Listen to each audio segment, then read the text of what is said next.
তার হুম প্রিপারেশন কি, হুম। কি, আর পোস্ট অপারেটিভ কমপ্লিকেশন কি। সিএ ব্লাডার, আচ্ছা। CA bladder. হুম এরপরে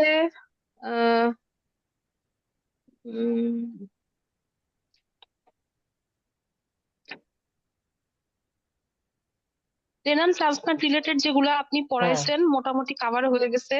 হুম এর মাঝে একটা কোশ্চেন আছে, write the step of successful cadaveric renal transplantation. হুম হুম হুম। আর যেগুলো step of successful cadaveric renal transplantation.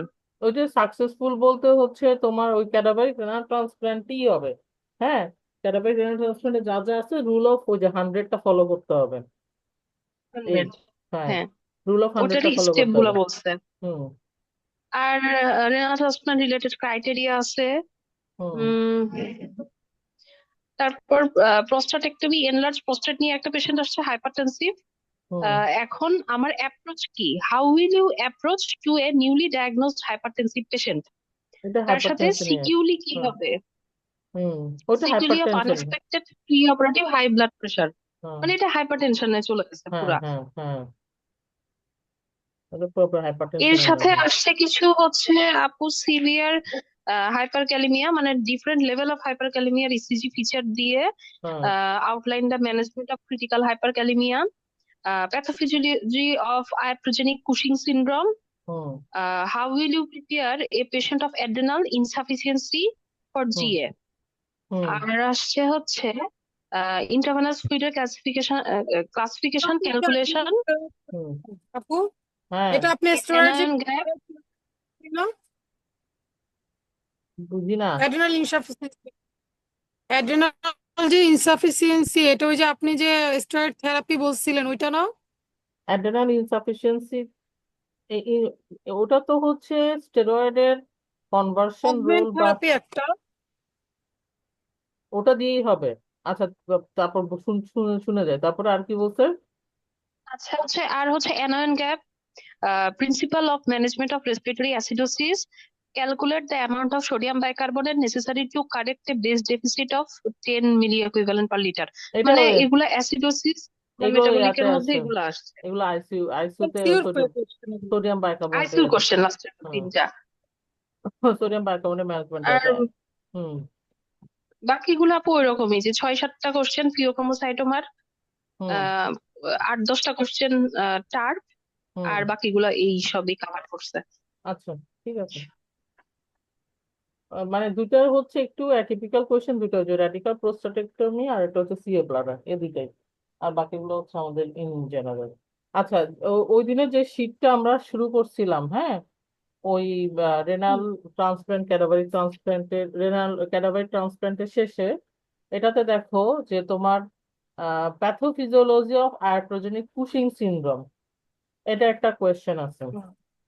হ্যাঁ, এটা হুম বলতে হুম। প্যাথোফিজিওলজি মূলত তো আমরা হচ্ছে জানি যে এক্সটার্নাল গ্লুকোকর্টিকয়েড দিলে যখন এইচপি অ্যাক্সিসটা ড্যাম ড্যাম হয়ে যাবে তখনই হচ্ছে কুশিং সিনড্রোম ডেভেলপ করবে। হ্যাঁ, কুশিং সিনড্রোমের সাথে আরো দুইটা জিনিস হচ্ছে আসে, সেটা হচ্ছে দাঁড়া কিন্তু এরপরে বলি।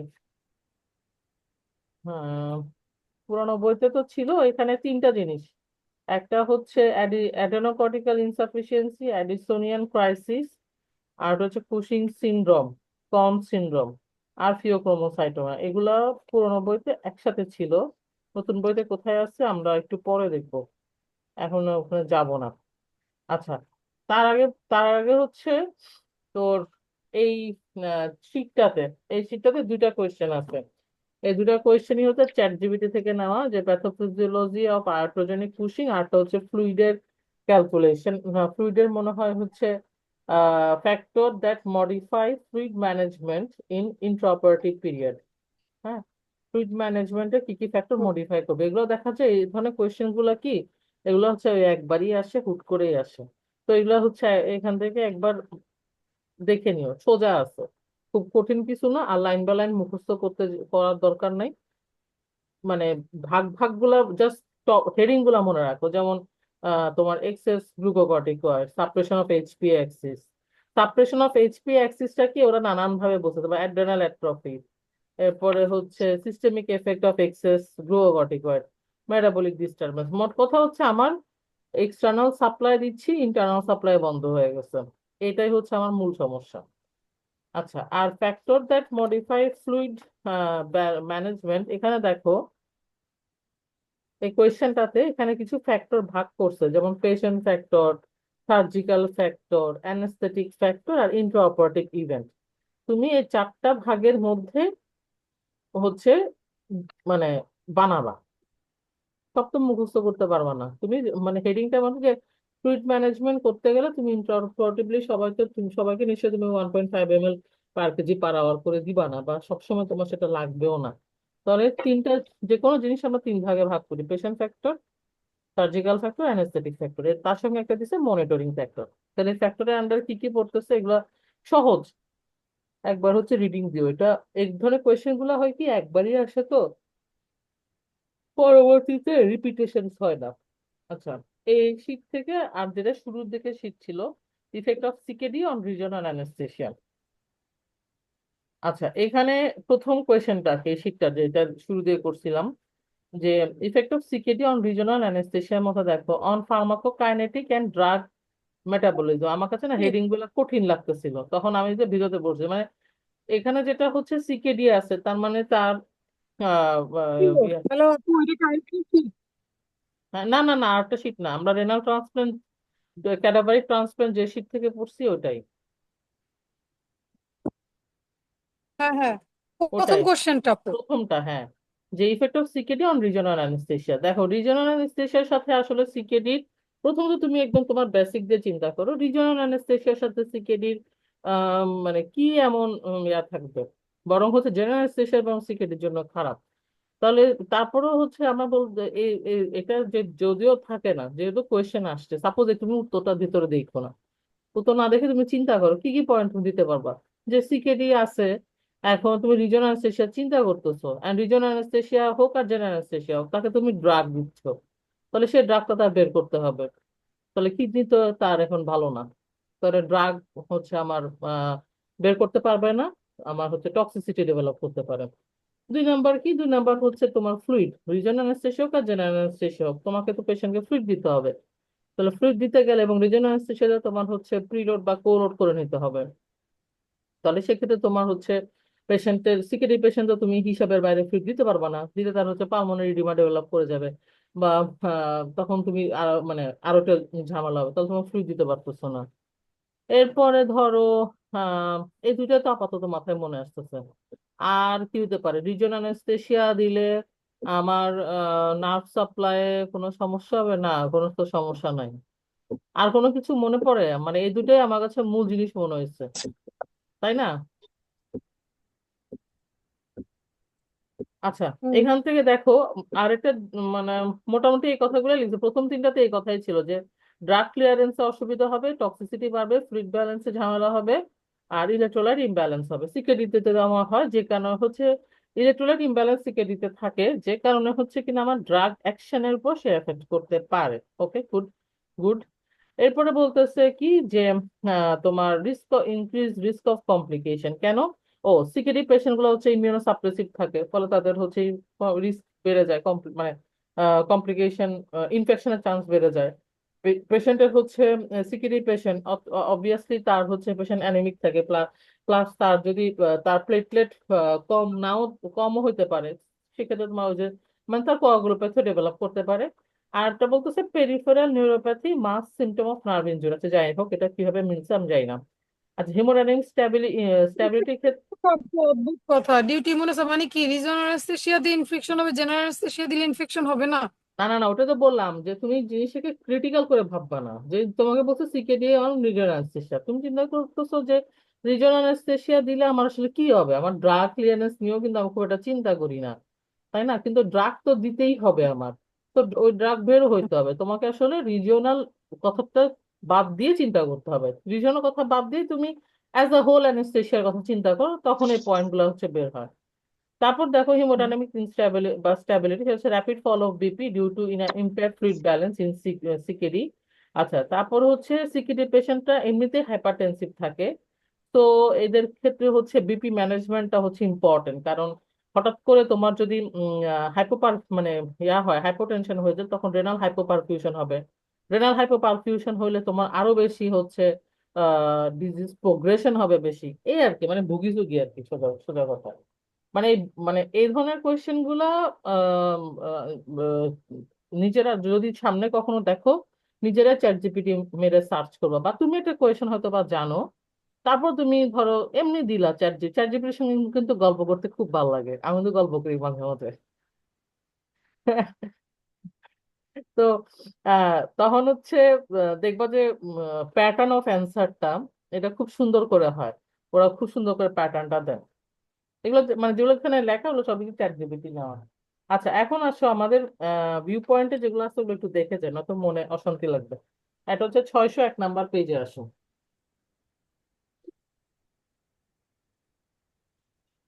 ভিউ পয়েন্টের ভলিউম 3।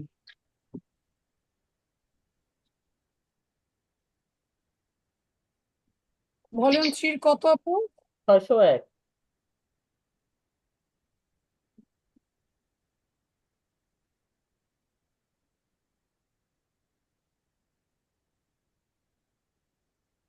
একেআই না আপু? হুম হুম।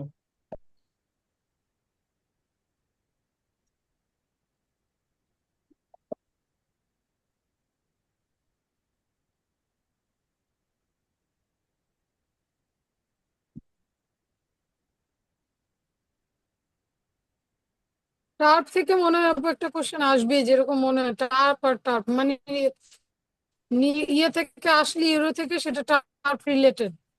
ইউরো থেকে আসলে, প্রচুর টার্পের কোশ্চেন। ইউরো থেকে গেলে টার্প আসলে তো টার্প আসলে সোজা সোজা, কিন্তু একই সাথে কঠিনও। আমাদের একটা কোয়েশ্চেন আসছিল টার্প থেকে, হঠাৎ করে না, বেশি সোজা তো, বেশি সোজা তো তাই বুইলা গেছিলাম হঠাৎ করে, যে শুরুটা জানি কেমন করে কি জানি ছিল। বেশি সোজা আসলেও কঠিন। আচ্ছা দেখো, এখান থেকে আমরা একটু কোয়েশ্চেন গুলো দেখে যাই, হ্যাঁ। এখান থেকে দেখো, প্রথমে কোশ্চেন একটা দিচ্ছে প্যাথোফিজিওলজি একেআই, এগুলো এগুলো লাগবে না, কজেস বাদ, এগুলো হচ্ছে মেইনলি ওই যে ক্লিনিক্যালের যে অংশটুকু ওটা এখানে তুলে দিছে। আচ্ছা, এই এটা বরং লিখতে পারো, নোট ওয়ার্ড দিটা যে লাস্টের অংশে, pre operative predictor of একেআই for patient undergoing general surgery, এটা বড় একটা সুন্দর কোয়েশ্চেন। হ্যাঁ, যে কোন কোন পেশেন্টের আমার একেআই একেআই হওয়ার পসিবিলিটি আছে, প্রি অপারেটিভ প্রেডিক্টর, এটা পড়বা, এটা এটা একটা সুন্দর কোয়েশ্চেন। আচ্ছা, এরপরে দেখো, কোনটা আপু প্রিঅপারেটিভ প্রেডিক্টর? অফ একেআই, পাইছো? প্রি অপারেটিভ পাঁচশো প্রেডিক্টর, দুই নম্বর পেজে একেআই নিচের তো দিকে। Preoperative predictor. 602 নাম্বার পাঁচশো পেজের নিচের দুই দিকে দেখ, নম্বর পেজের নিচের দিকের যে বক্সটা। বক্স, বক্সটা দেখ।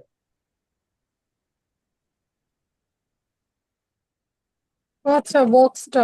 হুম। আচ্ছা। আচ্ছা, তারপরে হচ্ছে আহ ক্লিনিক্যাল ফিচার, আসলে এগুলো ক্লিনিক্যাল ফিচার ইনভেস্টিগেশন সব হচ্ছে আমাদের ক্লিনিক্যাল রিলেটেড। তারপর হচ্ছে possible serum electrolyte finding of AI AKI, এটা পড়তে পারো নিজের নিজের আগ্রহে, কারণ এই অ্যাটলিস্ট হাইপার ক্যালিমিয়া হয়, হাইপোনাট্রিমিয়া বা হাইপারনাট্রিমিয়া হয়, এগুলো আমরা জানি, একবার পড়ে নিও, পড়লে কোনো লস নাই এটা। আচ্ছা, এরপর আসলে সিকেডি, সিকেডির মধ্যে যে ডিফারেন্সটা, যেটা আমরা হাতে লিখছিলাম, বাবারে এখানে তো একদম বক্স নামায় ফেলছে, একেআই সিকেডি এবং ইএসআরডি ডিফারেন্স, বিশাল ডিফারেন্স দিচ্ছে। আচ্ছা, এরপরে এটা হচ্ছে 604 নাম্বার পেজে, difference between AKI CKD and ESRD. আচ্ছা, আচ্ছা এইটা দেখো 605-এ, what are the aims of investigating a patient with CKD, এই কোয়েশ্চেনটা সুন্দর। এবং পরেরটাও সেম, যে how to investigate a case of CKD বা renal failure and give reason for your investigation, এটা পড়ো। এটা আমাদের ওই যে ক্লিনিক্যাল থেকেই নেওয়া, ওখানে যে যে জিনিসটা দিচ্ছিল ওখান থেকে তুলে দিচ্ছে জিনিসটা, এই কোয়েশ্চেনটা করবা 605-এর, যে what are the how do investigate a case of CKD and give the reasons for your investigation. আচ্ছা, ওকে। এরপরে তোমার পেজ উল্টাও কমন কজ বাদ, মেথডোলজিস বাদ, এইম অফ ম্যানেজমেন্ট, এই যে এখানেও কোয়েশ্চেনটা দিচ্ছে দেখো, এই যে যে কোশ্চেনটা বললাম আমরা এতক্ষণ, 608 নাম্বার পেজে, mention the effect of CKD on regional anaesthesia. হ্যাঁ, হুম, mention the effect of CKD on regional anaesthesia.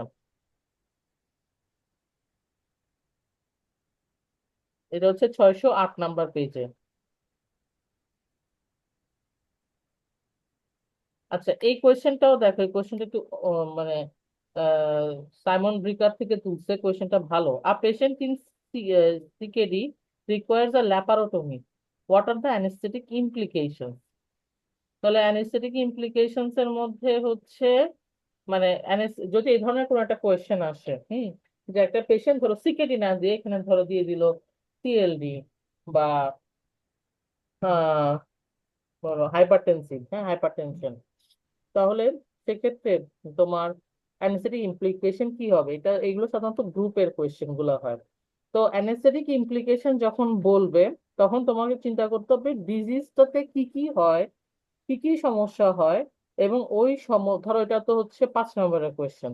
তাহলে 5 নম্বরের কোয়েশ্চেনের জন্য তুমি ভাবে চিন্তা করবা যে ডিজিজটা কি, ডিজিজটার মধ্যে কি কি সমস্যাগুলো হয়, সমস্যা প্রত্যেক, এবং তখন তুমি যে সকল সমস্যা হয় সেই সকল সমস্যা প্রত্যেকটা ধরে ধরে এটা তুমি হচ্ছে আলোচনা করবা। আলোচনা করবা মানে কি, যেমন ধরো এখানে আমরা যদি চিন্তা করি একটা সিকিডি পেশেন্টের অ্যানিমিয়া থাকে, হাইপার টেনশন থাকে, তার হচ্ছে ইউরিন আউটপুট থাকে না, তার হচ্ছে ইলেকট্রোলাইট ইমব্যালেন্স থাকতেছে, তার তার হচ্ছে বডির নিউট্রিশনাল ডেফিসিয়েন্সি থাকে, মানে পেশেন্ট হচ্ছে খুবই ম্যালনারিশড হয়।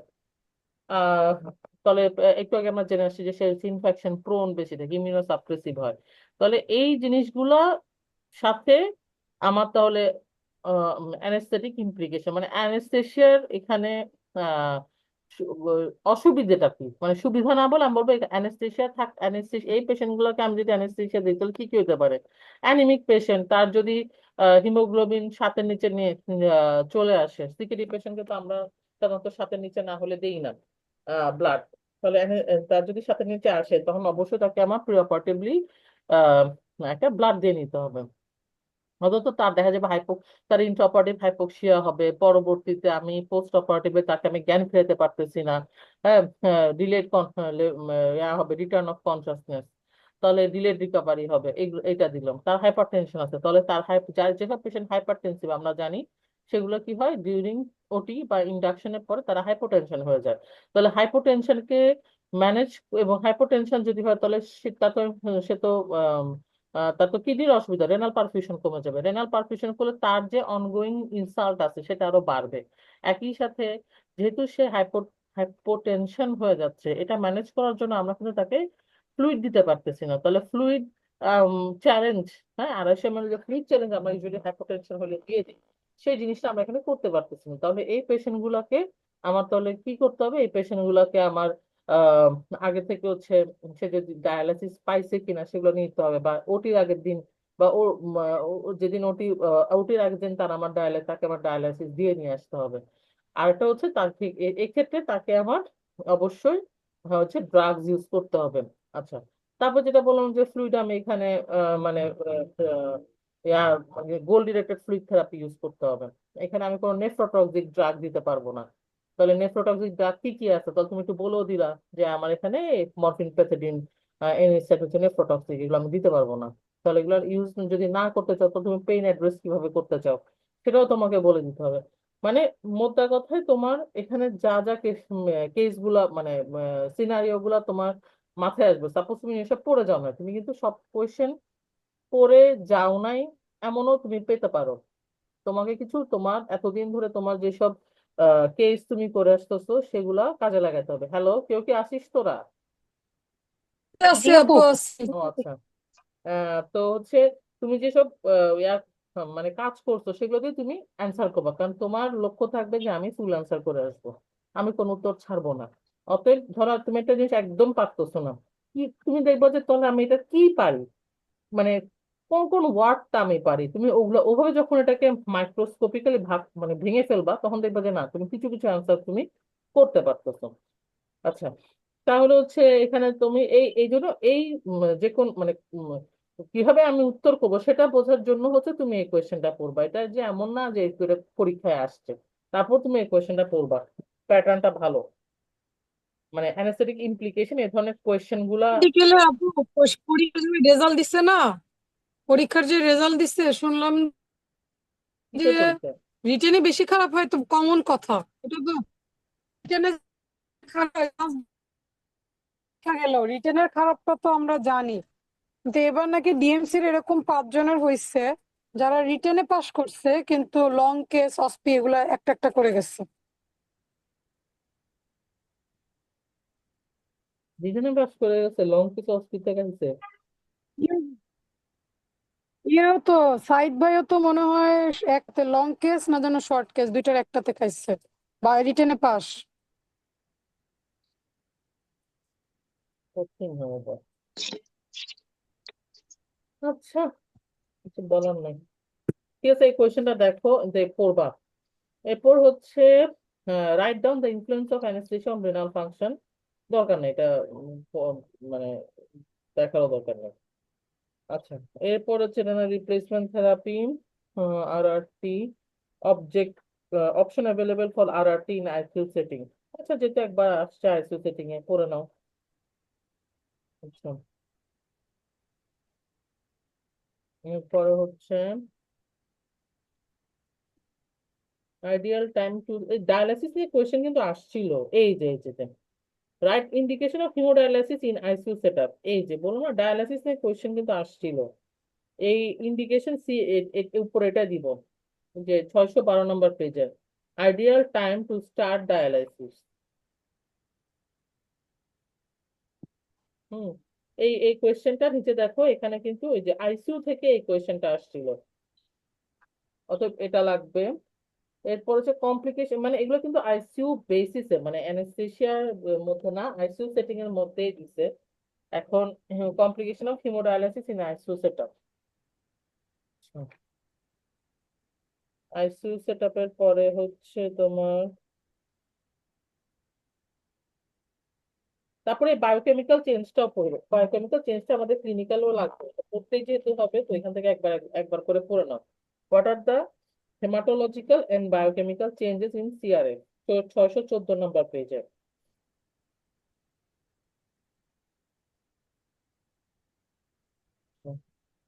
অ্যানিমিয়া অফ সিকেট আমরা জানি, এটা আমরা পড়বো আগে আরো। প্রিঅপারেটিভ এইটা পড়ো। তারপর হচ্ছে 616 নম্বর পেজে প্রি অপারেটিভ, আচ্ছা preoperative investigation you will advise of patient of CRF.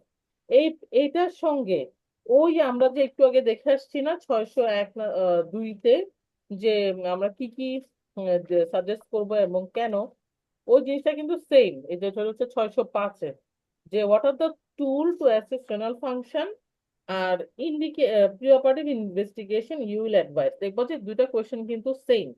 হ্যাঁ, তো একই জিনিস যেহেতু যে কোনো একটা পড়লেই হবে, তাহলে 605-এর যেটা কোয়েশ্চেনটা আমরা দাগাইছি অলরেডি, ওটা পড়বো। আচ্ছা, এরপর দেখো ম্যান ইজ সাফার, এটা আমরা ওই দিন ইয়াতে পড়ছিলাম 617 নোটে, নোটে পাইছিলাম। যা a man is suffering from ESRD and maintain on hemodialysis. What is the next management plan of this patient? এটা কিন্তু আমরা যে যে শীটটা পড়ছিলাম এই শীটের মধ্যে চ্যাট জিপিটি থেকে লেখা ছিল, Hello. ওটার মতোই। ওটার মতোই, তাহলে যেহেতু ওটার মানে যেহেতু বইতেই দেওয়া আছে, আমার মনে হয় বই থেকেই পড়ো। জিনিস ভিতরে মানে মশলা সেম, মশলা কোনো ওলটপালট নাই। আচ্ছা, এরপরে হচ্ছে এখানে একটা কেস সিনারিও দিছে, এই কেস সিনারিওটা পড়তে পড়ো। 617 নম্বর পেজে, how can you evaluate a patient of chronic renal failure for intestinal obstruction surgery. তাহলে সিআরএফ সিকেডির একটা পেশেন্ট বা সিআরএফ এর একটা পেশেন্ট, তার হয়তো অন্য একটা সার্জারি লাগতেছে, তাহলে সেক্ষেত্রে তুমি ইভালুয়েশনটা কিভাবে হবে। এখানে দেখো ইভালুয়েশনের মধ্যে ওরা কিন্তু অনেক কিছু লিখছে, আমরা তো ভাবে ইভালুয়েশন লিখবো না। এখানে যেটা পড়তে বলতেছি সেটা হচ্ছে, এখান থেকে তুমি ওয়ে অফ মানে প্যাটার্নটা বুঝতে পারবা। 2 নাম্বারটা হচ্ছে প্রি অপারেটিভ অপটিমাইজেশনে দেখো কিছু কিছু জিনিস ওরা লিখে দিছে। Pre operative optimisation